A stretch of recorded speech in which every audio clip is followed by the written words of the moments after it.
बिस्मिल्लाहिर्रहमानिर्रहीम। देखती आंखों सुनते कानों, आप सबको प्राइम ग्लोबल का सलाम।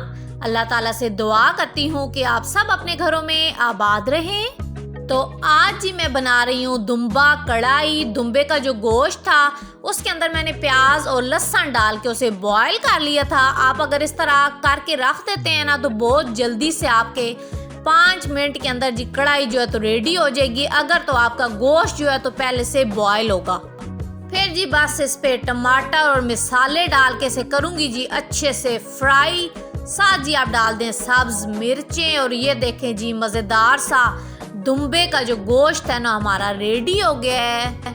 अक्सर आप देखें ना तो शमाली इलाका जात जैसे नारान सवात हो गए, ये लोग दुम्बे का गोश्त बहुत ज़्यादा इस्तेमाल करते हैं क्योंकि दुम्बे का गोश्त जो होता है गर्म होता है, आपके बॉडी टेम्परेचर को ना सर्दियों में सेट रखता है, आपको सर्दी नहीं लगती, गर्माइश देता है ये आपको। तो ये देखें जी आज जी मेरी मज़ेदार सी दुम्बा कढ़ाई जो है तो रेडी हो गई है। तो अभी जी दिन के टाइम हम इसे करेंगे एंजॉय। ऊपर जी आप सब्ज मिर्चें धनिया जो डालना चाहते हैं जी डालें। और सर्दियों में ना बेहतरीन है दुम्बे का गोश्त।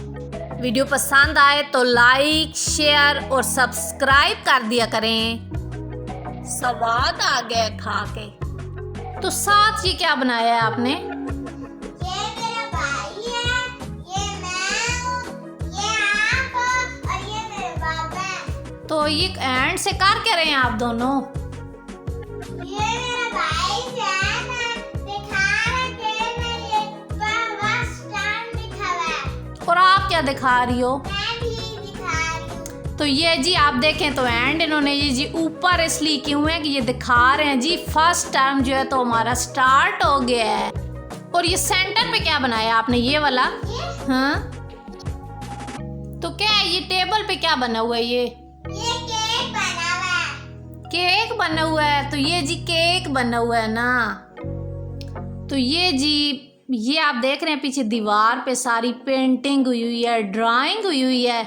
तो अपनी लाइफ का एक्सपीरियंस अगर मैं आपके साथ शेयर करूँ ना तो जब मेरे बेटे ने दीवार पे इस तरह लाइनें डालनी स्टार्ट की थी ना तो ज़ाहिर है आप लोग को होता है कि पेंट हुए हैं, ख़र्चा हुआ है तो ज़रा दीवारें ख़राब हो रही हैं। तो उसे तो मैंने डांटा है कि नहीं करें, तो उसके बाद उसने नहीं डाली।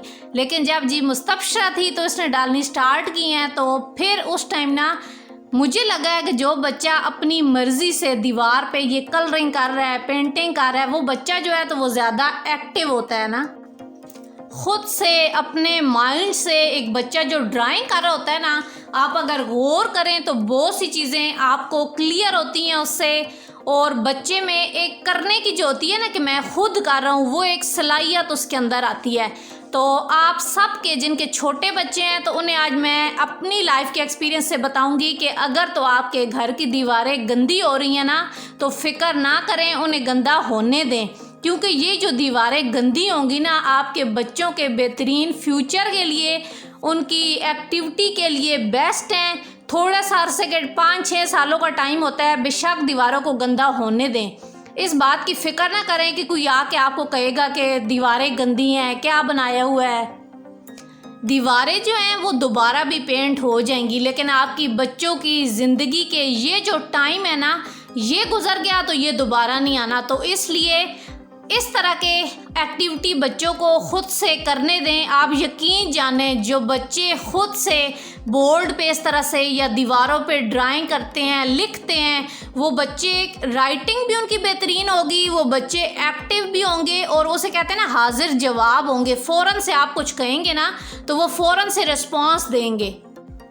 तो आपने जी घर की गंदी दीवारों की फ़िक्र नहीं करनी।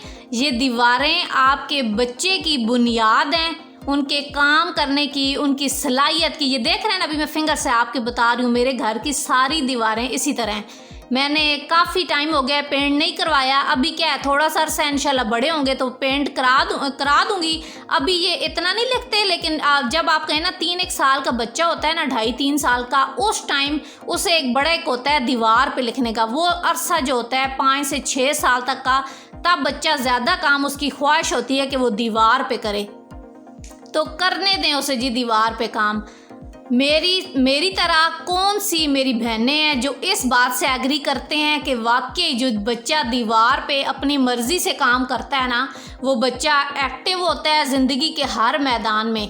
तो आपकी लाइफ का भी अगर कोई एक्सपीरियंस है तो मेरे साथ ज़रूर शेयर किया करें। आज इस सुबह से बादलों की और धूप की ना आंख मचोली लगी हुई है। आज कपड़े जी मैंने अभी धोकर टांगे ही थे कि आ गई है जी बारिश। तो फिर जी मैंने सारे उतारे हैं और फिर जी मैंने इस तरह हैंगर में टांग के ना बरामदे वाली साइड पे लगाए हैं। तो अभी मैंने फिर इधर हैंग किए ही थे कि फिर आ गई है जी धूप, फिर मैंने बाहर लगाए हैं। आज जी आप सुबह से कहना 2 से 3 दफ़ा ना मैंने उतार चुकी हूँ, कभी धूप वाली साइड पे तो कभी जी फिर स्टार्ट हो जाती है बारिश। तो आज जी कभी बारिश हो रही है, कभी धूप हो रही है, तो सला जो है तो लगा हुआ है। तो अभी है जी शाम का टाइम और बच्चों की फरमाइश पर जी चिप्स बन गए हैं जी। तो बच्चे अभी जी खा रहे हैं चिप्स और केचप को एंजॉय, और मैं जी पी रही हूँ साथ चाय। शाम के टाइम सर्दी में चाय हमारे घर तो मस्ट है कि इसके बगैर जो है ना मेरा तो गुजारा नहीं है। शाम को ठंड स्टार्ट है तो आप अपने बच्चों को ख़ास तौर पर नंगे पाँव मत चलने दें। सर्दी से बचने के लिए दूध और जलेबी का इस्तेमाल जो है ना नज़ला ज़ुकाम से बचाव के लिए बेहतरीन है। ख़ुद भी खाएं, बच्चों को भी खिलाएं। तो शाम के टाइम जी फिर मैंने कर लिए हैं कपड़े प्रेस कर लिए हैं, स्कूल के भी बाकी भी। तो ये जी शाम के टाइम फिर कपड़े प्रेस हो गए हैं मेरे।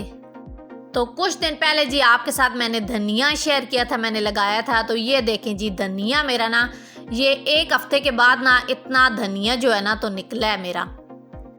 आज तक के लिए इतना ही, फिर मिलूंगी किसी नए व्लॉग के साथ। तब तक अपने घरों में खुश रहें, आबाद रहें, हंसते रहें, मुस्कुराते रहें। अल्लाह हाफिज़।